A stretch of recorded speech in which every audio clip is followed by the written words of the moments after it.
دلوقتي هو ليه بابا يسوع خلى أبونا هو اللي ياخد مننا الاعترافات؟ برافو عليكي، حلو السؤال ده يا جوجو جدا، لأن السؤال يكمل السؤال اللي فات.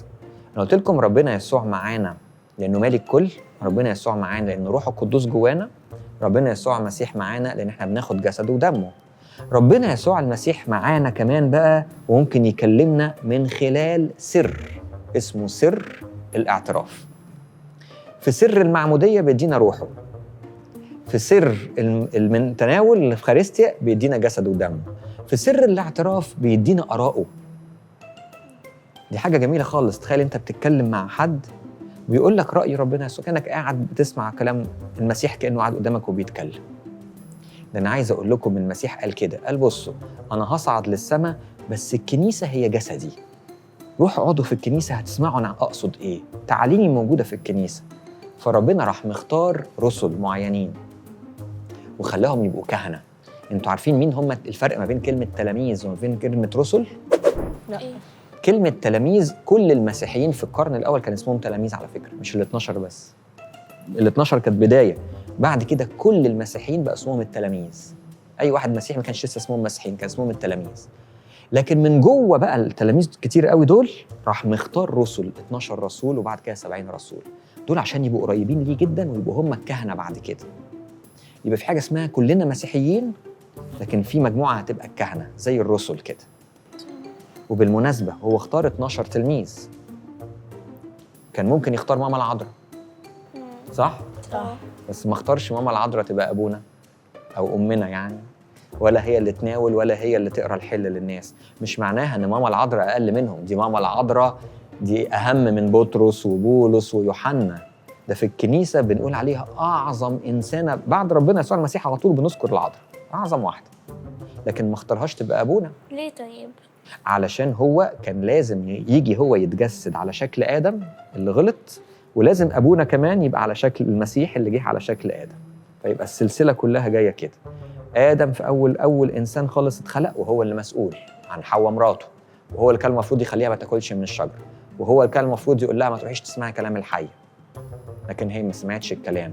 الغلطة جت في مين؟ جت في آدم، لأن هو اللي مسؤول، كان المفروض يعلمها وياخد باله منها، لكن طالما ما علمهاش كويس بقت اسمها خطية آدم. مش كده؟ حد بيسميها خطية حواء؟ هي اسمها خطية آدم وتفاحة آدم وكل حاجة، خطية آدم. فآدم اللي غلط ده وكان مسؤول عن حواء، جه المسيح مسؤول عن الكنيسة. ما الكنيسة زي حواء، المسيح جه على نفس شكل آدم، رجل زي آدم مسؤول. بس فعلا بقى حافظ عليه.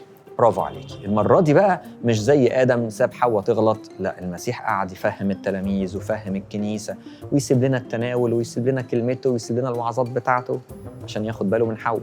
طب وبعد كده المسيح هيصعد للسماء، مين هيبقى شبه المسيح على الأرض وياخد باله من الكنيسة؟ فلازم يجي على نفس شكل المسيح اللي جه على نفس شكل آدم.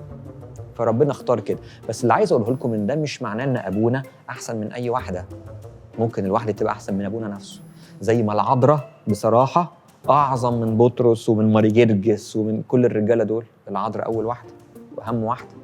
يبقى مفيش تفرقة من راجل لست بالنسبة لمين أحسن في عينين ربنا. لكن بالنسبة مين اللي هيعمل دور القيادة في الكنيسة، هيبقوا رسل على شكل المسيح، وربنا اختارهم بالتحديد وخلاهم بقى هم اللي يعملوا سر الاعتراف. سر الاعتراف بقى اللي تسألي عليه يا جوجو، إني أنا بقعد مع صحيح لما بصلي لربنا أقول يا رب أنا آسفة يا رب عملت كذا وكذا، ربنا يقول لك خلاص سامح، بس لازم تروحي بقى كنيستي عشان ترجعي في حضني تاني.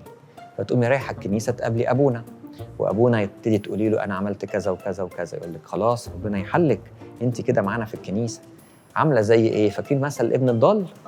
الابن الضال جه وقال لباباه أنا غلطت يا بابا، أنا غلطت جدا إن أنا سبتك وخدت الفلوس ورحت في حتت بعيدة.